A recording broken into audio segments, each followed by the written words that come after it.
I see it in rentals all the time. I'm sure you see it in sales too.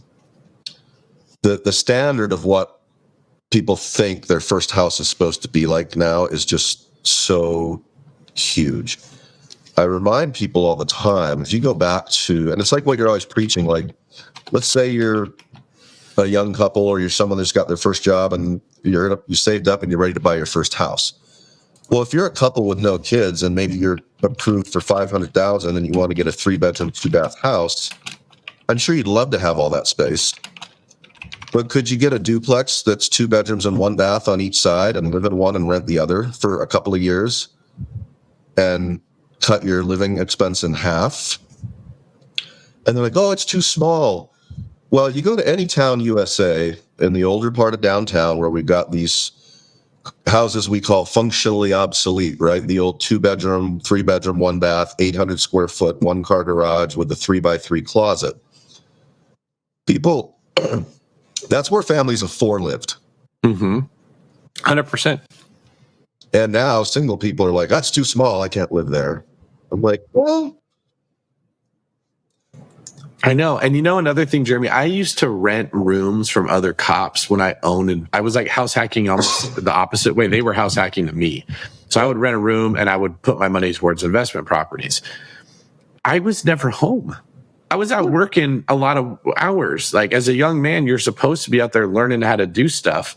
Not having a huge house doesn't matter if you're not in it all the time. Right. But I can't remember the last time that I put out a job ad and it wasn't over 90% of people saying I'm looking for something remote. Yeah. Everybody wants to be at their house. They all want, and so you need a bigger, better, nicer house to be comfortable all the time. Yeah. And I don't mean to sit up here and, like I said, be the curmudgeon-y old man. But if this is irritating you to hear it, it might be what's getting in the way. You typically don't find successful people that are addicted to comfort. I don't know if I've come across one in my entire career. Successful people are addicted to challenge.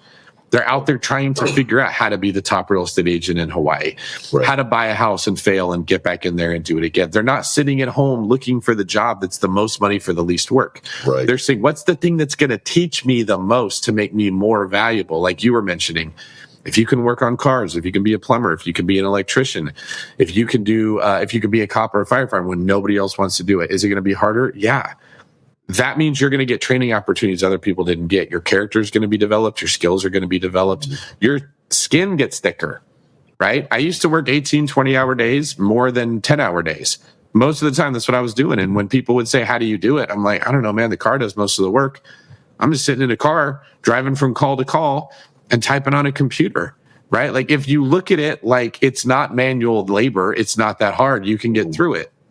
If you look at it like an 8-hour workday is insane and nobody should have to do that and the government should provide all the other stuff for you, your attitude's going to turn sour and your mind's going to work against you learning things because you're going to be constantly looking for a way out of the discomfort instead of a way to get like thicker skin or stronger muscles so it doesn't feel as bad. Right. Yeah, and the other thing that, and again, it's back to we're the crotchety old men now, but it's like it's not forever. Like you don't have to. You don't got to work in the salt mine until you're 50. If you like work hard, like you said, when you're young, you got the energy, you got the health, so that you don't have to when you're older. And you combine that with the things that you're teaching every day about how to buy a house, how to, save money. You look at the advantages you can get on your taxes, all these things. You do that for 10 years, and then you don't have to do that anymore. And, that's what I eventually did. And I'm in a good place now. I'm very fortunate. I figured it out, in my late 30s, around 40 years old. But if you can figure it out at 25 or 30, you're 10 years ahead of the game, which is what you did, right? You were grinding and doing this in your 20s and not spending a dime. Some people never get it, though. You have to, first of all, you have to work to make money. That's like step one. You got to work. You got to make money. For finance, right? You got to work. You got to make money. If you want to get ahead, you got to spend less money than you make. And you got to invest the difference. And then you got to have patience and be smart with it over time. And how wealthy you want to get depends on, how hard are you willing to work and how much are you willing to give up lifestyle for future benefit. Working out, you want to get in shape to run a marathon, you got to start doing more cardio. You want to get stronger, you got to lift more weights or you got to do more reps. There just is. There's no easy button anywhere. It doesn't exist. Yeah. It's And the thing is, as you get, again, I'm in that like midlife, whatever, it's like, it's time. And if the younger you can start, you're going to be 40, you're going to be 50, you're going to be 60, you're going to be 70, like we were saying. You just got to do it. And if you don't do it, the sooner you do it, the better, but it's also never too late, right? Yep. That's a great point.